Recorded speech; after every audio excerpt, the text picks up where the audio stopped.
নমস্কার বন্ধুরা, good morning. কেমন আছেন সবাই? আশা করছি আপনারা সবাই খুব ভালো আছেন আর আমিও খুব ভালো আছি। আমার নতুন আরেকটি ব্লগে আপনাদের সবাইকে ওয়েলকাম জানাচ্ছি। অন্যান্য দিনের থেকে আজকের সকালটা একটু অন্যরকমভাবে শেয়ার করলাম, কারণ আজকে একটু রান্নার তাড়াটা কম আছে, মানে একটু দেরি করে রান্না বসালেও হবে। তো সেই জন্য আগে সকালের বাসি কাজগুলো সেরে নিচ্ছি। তো প্রথমেই ফ্রেশ হয়ে নিলাম, তারপরে ঘরটাও ঝাড় দিয়ে দিয়েছি। তো এখন আমি এই ডিটক্স ওয়াটারটা বানিয়ে নেব। তো এখন সকাল সকাল এটা বানিয়ে রাখলে কি হবে, 3-4 ঘন্টা পর থেকে এটা কিন্তু আমি খেতে পারবো। আর এটা যদি দেরি করে বানাই তাহলে কিন্তু এটা খাওয়ার সময় হতে আরও দেরি হয়ে যাবে। তো এখন এটা রেডি করে তারপরে অন্য কাজে হাত দেবো আর কি। ডিটক্স ওয়াটারটা বানানোর জন্য এখানে আমি নিয়ে নিয়েছি একটা শসা, একটা লেবু আর একটুখানি আদা। যদিও আমি শসা আর লেবুটা পুরোটা ইউজ করছি না, অর্ধেকটা নেব, কারণ এই জাগটায় যে জলটুকু রয়েছে এর জন্য অর্ধেক শসা আর অর্ধেক লেবুই এনাফ। তো এই যে আমার এগুলো কাটা হয়ে গেছে, এখন এই জাগটার মধ্যে এগুলো দিয়ে ভিজিয়ে রেখে দেবো 3-4 ঘন্টার জন্য। আর এইভাবেই কিন্তু সংসারের সমস্ত কাজকর্মের ফাঁকেও নিজের জন্য সামান্য একটুখানি সময় বের করে নিজেকে একটু যত্ন করার চেষ্টা করি। তো আমার সমস্ত নিজস্ব কাজগুলো করে নিয়েছি আর এখন চলে এলাম রান্নাঘরে। তো এখন ওই তো রান্না বসাবো। তো এখন বাজে সকাল 7:30 আর এখন রান্নাটা বসাচ্ছি, কারণ এই 7:30টার সময় রান্না না বসালে আমি 8:30টার সময় আমার হাজব্যান্ডকে খাবার দিতে পারবো না। তো এই তো ডাল করব, তার জন্য ডালের জন্য পেঁপেটা কেটে নিচ্ছি। তো আমাদের বাড়িতে যেহেতু রোজই ডাল হয়ে থাকে, তো আমি অল্টারনেটিভলি ডাল করে থাকি, যেমন আজকে পেঁপে দিয়ে ডাল করব, আবার কখনো টমেটো দিয়ে, আবার কখনো তেঁতুল বা কখনো কাঁচা আম দিয়ে। তো ডালটা হয়ে গেছে আর এদিকে বেগুনটাও ভেজে নিচ্ছি। তো আজকে করব ডাল, বেগুন ভাজা আর ভেন্ডি চচ্চড়ি। তো এই যে ভেন্ডি চচ্চড়িটা আমি এখানে রান্না করছি, তো প্রায় শেষের দিকে, তাই একটুখানি যেহেতু সর্ষে বাটা আর পোস্ত বাটা দিয়েছি তাই একটু কাঁচা তেল ছড়িয়ে দিলাম, আবারও কিছুক্ষণ ঢাকা দিয়ে তারপরে এটি নামিয়ে নেব।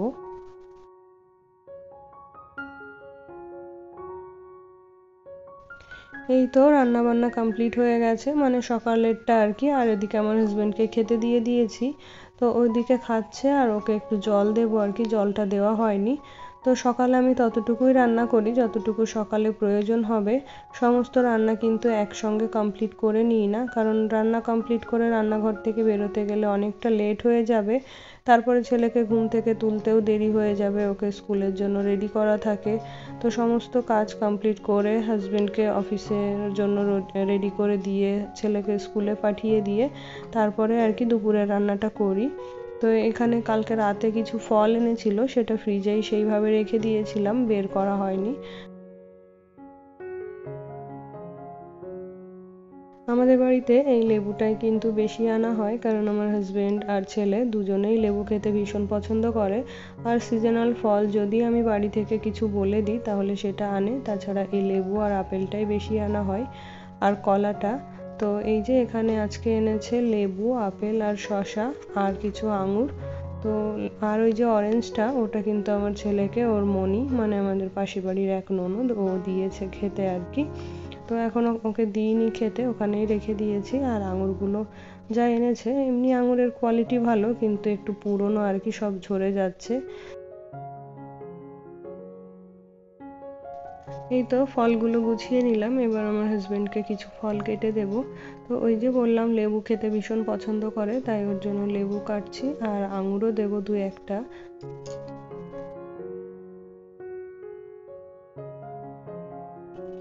এখন বাজে ঘড়িতে 9টা আর আমার হাজব্যান্ড এইমাত্রই বেরিয়ে গেল। তো এখন আমি অ্যাপেল সিডার ভিনিগারটা খেয়ে নেব। আর এদিকে আমার ছেলেকেও ঘুম থেকে তুলে দিয়েছি, ও একটু পড়াশোনা করছে, তারপরে আবার ওকে রেডি করাবো স্কুলের জন্য। এতদিন পরে আমি একটু হেলথ কনসিয়াস হয়েছি, তো নিজের শরীরের প্রতি একটু যত্ন রাখার চেষ্টা করছি, কারণ সমস্ত কিছু তো থাকবে, সংসারের কাজকর্মও থাকবে, তার মধ্যে নিজেকেও কিন্তু একটু যত্ন করতে হবে। তো আমার ছেলেও রেডি হয়ে গেছে, এখন আমি ওর টিফিনটা প্যাক করে দিলাম। তো আজকে বেশি কিছু দিইনি, শুধু অ্যাপেল আর একটু গ্রেপস দিয়েছি, তো ছেলেকে পাঠিয়ে দিয়েছি, আমি এদিকে ব্রেকফাস্টও করে নিয়েছি। তো এখন রান্না করব চিকেন।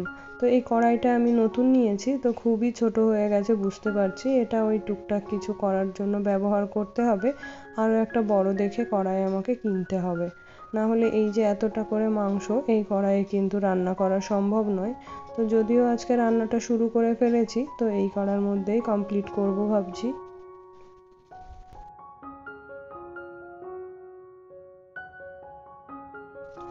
রান্নাবান্না সব কমপ্লিট করে নিয়েছি, রান্নাঘরও পরিষ্কার করে নিয়েছি। তো এবার চলে এলাম ঘর বাড়ি একটু গোছগাছ করতে। তো এখন আমি একেবারেই ফ্রি, শুধু এই গোছগাছের কাজগুলোই করব। তো সকালে কিছুটা আমার হাজবেন্ড তুলে দিয়ে গেছে, যেমন মশারিটা গুছিয়ে দিয়ে গেছে।